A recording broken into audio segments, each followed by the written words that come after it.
So, like I said, I would focus on in the mix. So, I would focus on the drums as a unit instead of piece by piece. For the sake of this tutorial, I'm going to probably solo each individual piece so you can hear the changes that I made. So, let's just listen.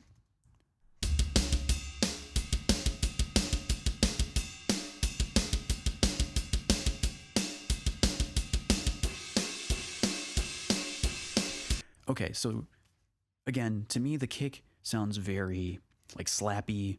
It doesn't have, I'm sure if I look at the EQ and look at the spectrum analyzer, it's going to show me that there's a bottom end, but it doesn't feel significant enough to me. So I feel like there needs to be more thud. It needs to sound fuller and have more body and not sound so slappy. Even though this is a metal song and that's kind of the kick sound that we expect for this sort of thing, it's just still I want it to hit me a little harder. I want it to be more meaningful, more aggressive, more mean. So, like I mentioned, I used distortion and saturation all over this track to try to glue it together, give things more body. And that's what I did with the kick. First thing I grabbed was the distortion plugin. And honestly, like I just shoot down the presets. I mean, it's only 3 knobs. It's not like it's a tremendous undertaking. But what the heck, the developers who built Logic and built these plugins and, devised these presets, they picked some settings that they thought sounded good that were comparable to warm, drive, or creamy tube sound or whatever. Whether or not those terms mean anything to you, whether or not they mean anything to me, I don't know. But I felt it was worthwhile to shoot down the presets. If this was an EQ, I would not be so excited to use presets. And that's because, for example, punchy kick. You might glean some insight from it, but I would never just settle for the preset because the Logic team had no idea what kind of kick drum I was presented with at this time and what kind of hurdles were involved with it or the particular sound. It's just like there's no way you could guess that. But simulating warm drive of a tube or solid state amp or whatever, I mean, I feel like that's not nearly as crazy of a suggestion. So like I said, I went for distortion, went down the presets, decided on this one. Now here's this tone knob, and really all it is a low pass filter. The more you drag it down, the darker the sound gets. Because maybe, there's a little too much sizzle from the drive of this distortion plugin. It's like, okay, now that kick sounds a little too aggressive. So you can use this tone knob to kind of shave off that aggression. So let's listen to the kick with this distortion plugin.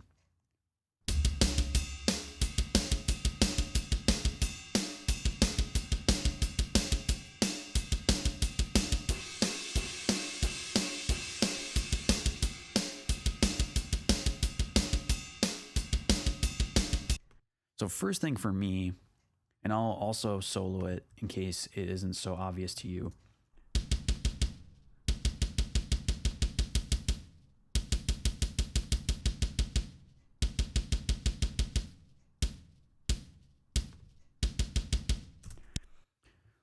With the distortion in, the kick gets a little fuller. It gets more body.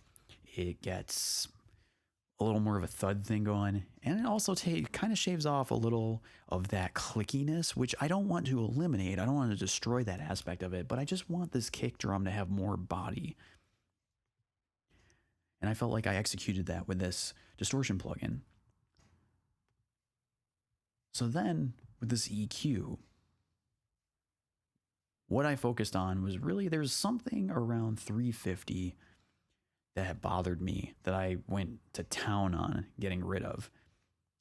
And then I added a high shelf to reintroduce that clickiness of the kick. Like I said, I don't want to just destroy it. I don't want to just shave off that aspect of it because that's what we expect in the style of music. So I need to reintroduce some of that with what the distortion kind of shaved off. Now I could probably turn this tone knob back up, but whatever, I was in the moment. I was, kind of in a state of flow and just working. So let's listen to the kick.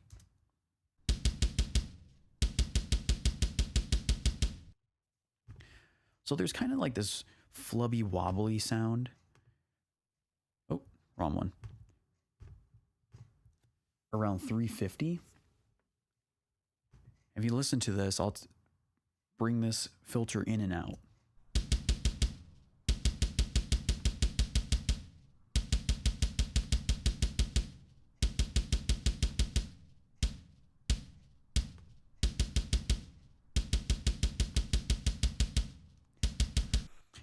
It just sounds a little tubby without that EQ cut.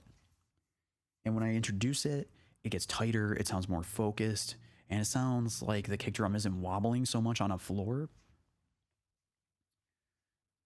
Now, the way I come to this conclusion is that, I've practiced, I've listened to a lot of kick drums.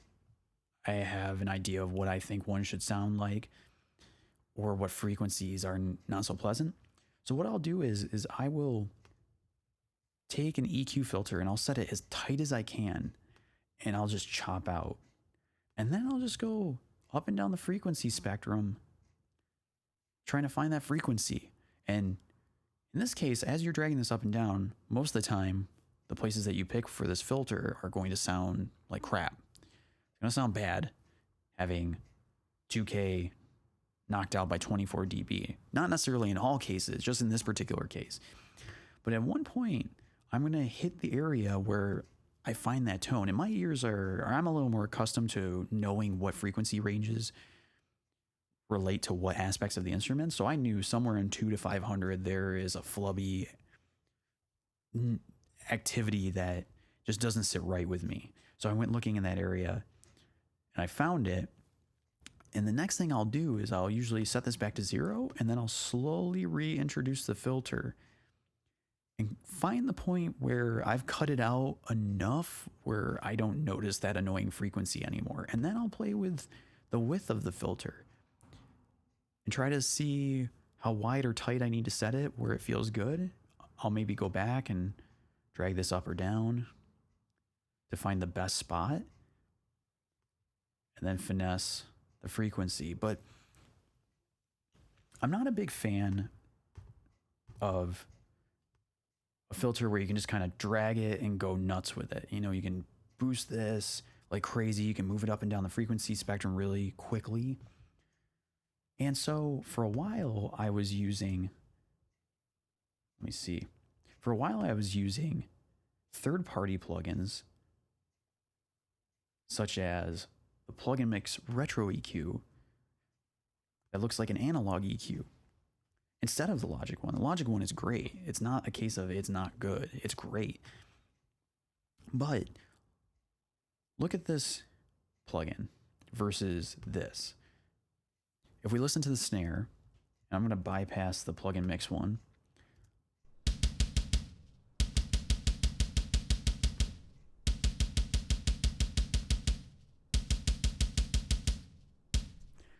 The difference is with the Logic EQ, not only do I get this sort of graphical representation of what I'm doing to my audio, which undoubtedly is influencing your decisions early on, because you'll make cuts and boosts and you'll see this crazy gnarly situation on here and you'll go, wow, does that look right? I don't even know. And that's exactly the wrong question to ask. Looks don't matter in this situation. All that matters is what you're hearing. And the other thing is, as you'll maybe have noticed, with the Logic EQ, I get a spectrum analyzer, which is a graphical representation of the incoming audio. And on top of that, you can grab filters and just go to town, dragging them around and adjusting them. It's too much information and too much freedom of controls that when you're starting out, and even not when you're starting out, when you're in like an intermediate level, it's too much incoming information, too much visual information. So instead, I would use this EQ, and honestly, it's very restricting. If you look, there's 3 frequency knobs based on low, medium, and high with some overlap. This goes down to 400 hertz. This goes up to 500 hertz. all the way up to 4.5K, all the way down to 3K. And this is the high portion of the EQ. And this is the level going clockwise.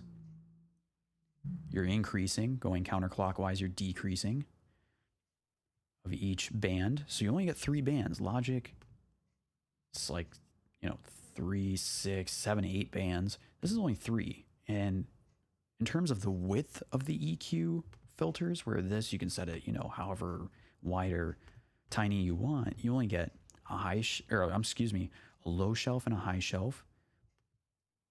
You can change them to just wide bands. And then the middle filter here is either a wide band or a narrow band. And that's it. And for a lot of people, I would imagine they would think, well, how am I going to get anything done with that thing? But the thing about this particular EQ or other analog EQs, where this different functions are broken up across different knobs, is I can't click this and start dragging this up and down and affect the frequency and affect the width or the type of filter that I'm working with. I can only affect one thing at a time. So I'm forced to listen more to the audio that I'm playing with. And there's no graphical representation, so I'm not making erroneous decisions based on what I'm seeing. I can only use what I'm hearing. So with this EQ, I would do the same thing. Say there's a part of the signal that I don't like. I will set the dB all the way up or all the way down. Generally, I like going all the way down because everything's going to sound like crap. But at a certain point, when you find that frequency that you're looking for, things will suddenly shift into focus and sound really good, even with such a steep cut. And then you can set it back to 0 and then cut at that frequency to a more reasonable, thoughtful level. And I especially love this EQ, because the controls are staggered. You get only select values. You can't pick 900 or 1010, which may seem really restricting, but I find it very useful. Oftentimes, people will suggest in tutorials to take a filter and boost it all the way with a peak and then go searching for the frequencies you want to get rid of. But what happens with this sort of tactic is everything sounds like crap. I mean, the best example is an electric guitar, a distorted electric guitar. You do this, number one, you're probably going to damage your hearing over long durations of time of doing this. Number two, everything is going to sound erroneous or bad with an electric guitar with a peak filter like this. But instead, if you're cutting and then looking around, like everything's still going to sound bad, but at some point it's going to sound good. And that's what you're looking for, is the good.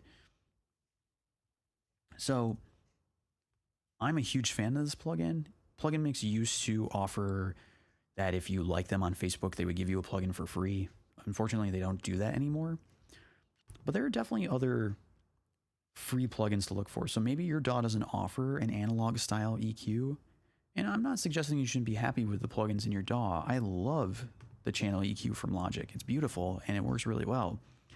But for building your EQ skills, I would suggest something with less visual content and less controls to fuss around with, and more staggered controls. So anyways, in this case, there's this flubby activity going on between 200 and 500 hertz. I sucked down a super steep peak filter and I went looking for it. And then I reduced it back to 0 and I started cutting down. I just brought it down to where it felt good. I messed with the width of the EQ, which is also known as the Q. And for some reason, negative 24 cut, which is huge, and a width of, pretty narrow still, at 350 just felt great. It felt like that was what that track needed. Then I always high pass tracks with a high pass filter. What a high pass filter does, like I said, as you drag this up, everything below this filter, below 62 hertz, 20 hertz, whatever, is just removed. Now, why would you want to do that? Well, the general tactic is that every track that you have, and you don't have to do this on every track, but I do it on a majority of my tracks. But for example, an electric guitar probably doesn't have much useful information below 90 or 100 hertz. Most of the time it's inaudible content. Like, you're never going to hear it, especially if you don't have a subwoofer, something to represent that low end of the spectrum. It's information that's inaudible to you, but when you stack it across 50, 60 tracks, it suddenly becomes pretty significant activity that takes away from the clarity and the headroom of your track. And headroom being when it goes to be mastered, when they bring up the level with a limiter, with compression, it's not going to be able to be as competitively loud as professional tracks. And loudness isn't the final factor for mastering, but it matters. You only have so much room to work with because there's all this low end content that you couldn't hear on a track by track basis that's stealing the available space in your mix. And the clarity too, because when it builds up, now your highs don't sound as high. So for a kick, I'm never cutting out anything really beyond 20 or 30 hertz. But even just at 20 hertz, I don't hear it.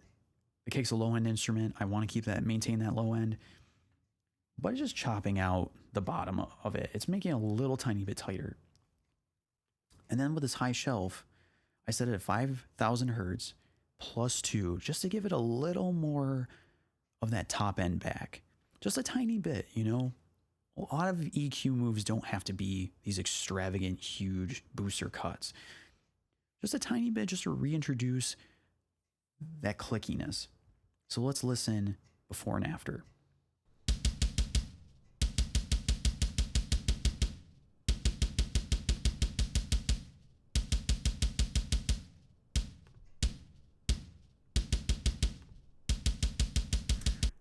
I hope you can tell, super tight, still has that clicky middle activity, but it doesn't sound so wimpy anymore. Now with shelves, I'll dial them up pretty high if I'm looking to boost or accentuate a frequency, and then I'll bring them back down like I said. High and low shelves are great because they're just broad stroke EQ moves you can make that you don't have to think about a lot in terms of the exact width of it, the exact frequency. It's just a broad band stroke. Maybe you want your track to sound brighter or darker. High or low shelf will get you there. And for finding the top end of the kick that I liked with a high shelf, I just start at, 20,000, slowly drag down to where it felt good, where it felt like, yeah, the kick is coming into focus now. It's got that top end activity I want from it. And 5,000 is where it felt good to me. So it's before and after the overdrive and the EQ.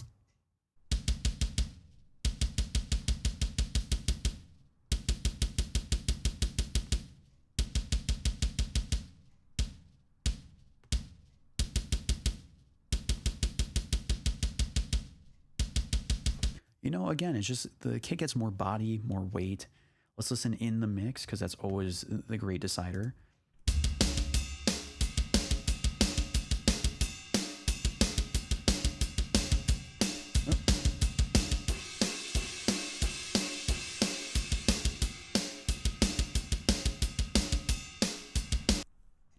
Awesome.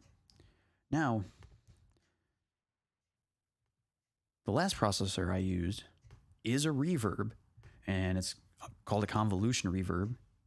In Logic, it's called Space Designer, and a convolution reverb is different from an algorithmic reverb, which I will pull up Logic's Platinum Verb. Now, the difference here is Platinum Verb is like a computer algorithmic idea of a room. It's been programmed with ones and zeros to mimic the sound of a room or a space. Whereas convolution reverb is where engineers actually recorded blasts of sound in different types of spaces and figured out the actual calculations of different spaces. So whereas this one is kind of this fabricated computer idea of a space, this is actually a recorded, calculated, and emulated version of an actual real space. But in this case, I didn't use Space Designer for reverb, which is what I always associated it to be. I always thought Space Designer is a reverb.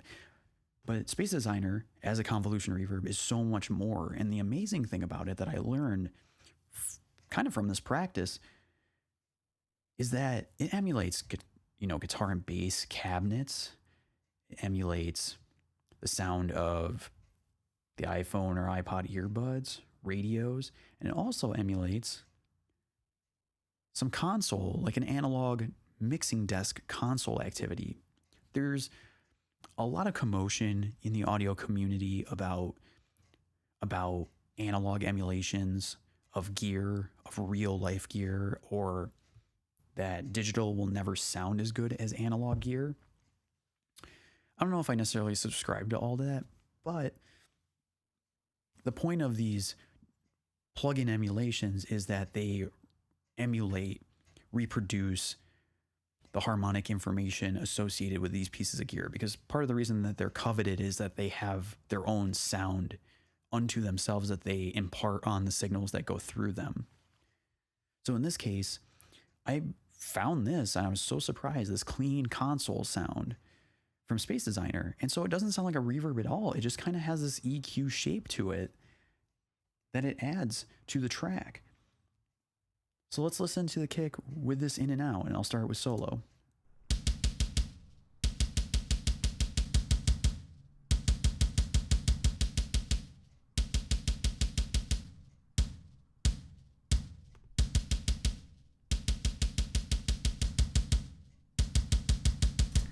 It's like the kick comes to life right there. It gets more body and more weight again, and it's just like comes to life. Let's listen to the mix.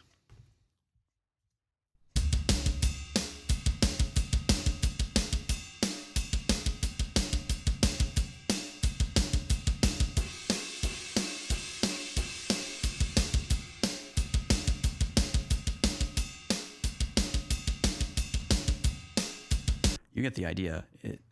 It gets so much more weight and body. So let's listen now to the kick without any processing and the kick with all of it.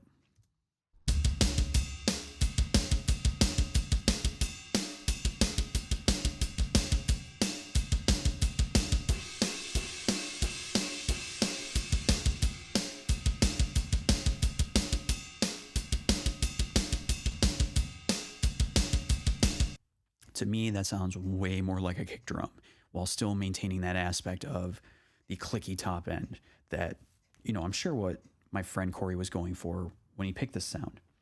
Okay, moving on.